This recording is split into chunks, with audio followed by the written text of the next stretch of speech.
During my research on the Quran, I was alarmed by a particular verse.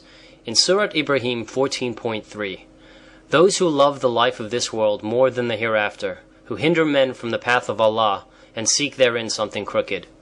This statement seems to go against all conventional logic and human instinct.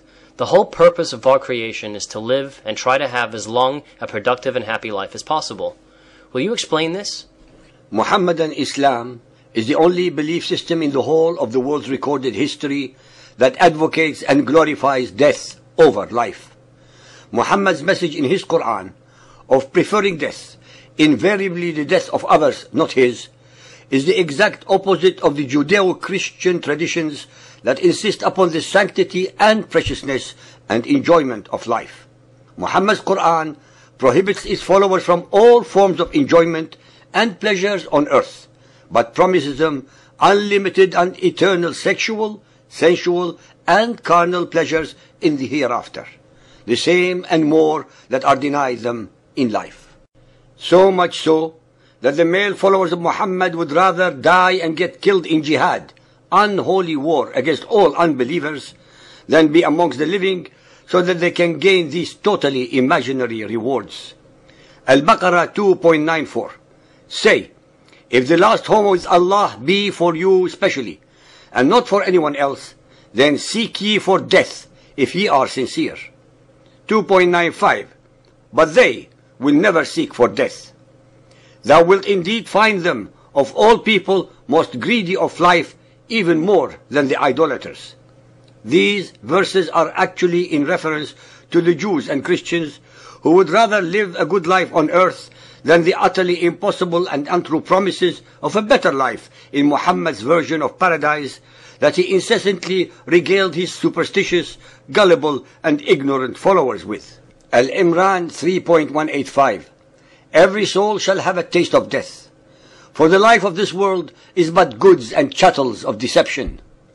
Those of our listeners who have come to understand Muhammad's Quran by now should appreciate this verse, since this world is not the one which is deceptive, but it is Muhammad, who was, as we have so far shown, whose mendacity and hypocrisy knew no bounds.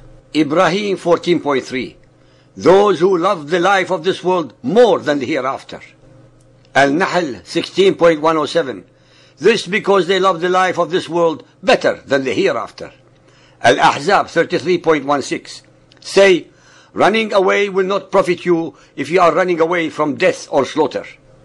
Al-Jumu'ah 62.6. Say, O ye that stand on Judaism, الَّذِينَ هَادُوا, if you think that ye are friends to Allah to the exclusion of other men, then express your desire for death if you are truthful.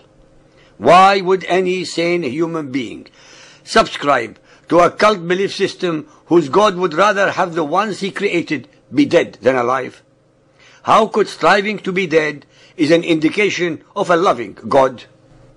Only in the mentally and spiritually depraved culture of Muhammadan Islam is this possible, logical, and hoped for. Al-Qiyamah 75.20. Nay, ye men, but ye love the fleeting life and leave alone the hereafter. Al-Insan 76.27. As to these, they love the fleeting life and put away behind them a day that will be hard. Sahih al-Bukhari 4.54, narrated by Abu Hurairah.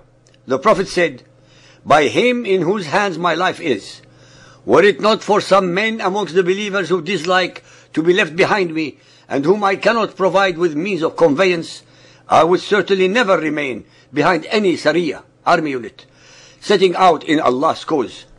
By him in whose hands my life is, I would love to be martyred in Allah's cause, and then get resurrected, and then get martyred, and then get resurrected again, and then get martyred, and then get resurrected again, and then get martyred again. Muhammad, with his own words, admits that he did not fight in the raids that he either initiated or conducted. What a coward! What an incredible liar! What an evil genius!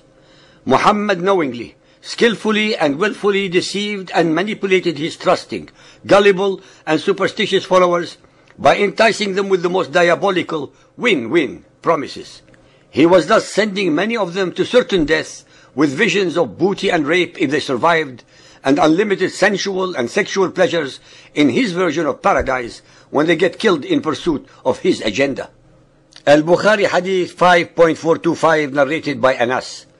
Allah's Apostle went out towards the Khandaq, i.e. the trench, and saw the emigrants and the Ansar digging the trench in the cold morning. They had no slaves to do that work for them.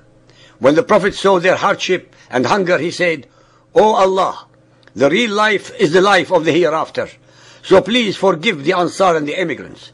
They said in reply to him, "We are those who have given the pledge of allegiance to Muhammad to observe jihad as long as we live."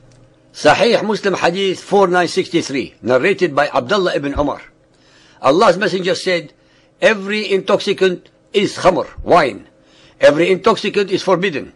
He who drinks wine in this world and dies while he is addicted to it, not having repented, will not be given a drink in the hereafter."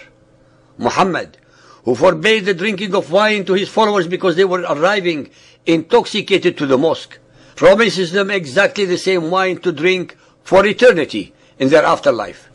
Muhammadan Islam is about eternal warfare against all those who do not believe in the depravities that they believe, and hence to subjugate, enslave, rape and plunder their wealth and produce that he and his followers were not willing or able to achieve through honest hard work.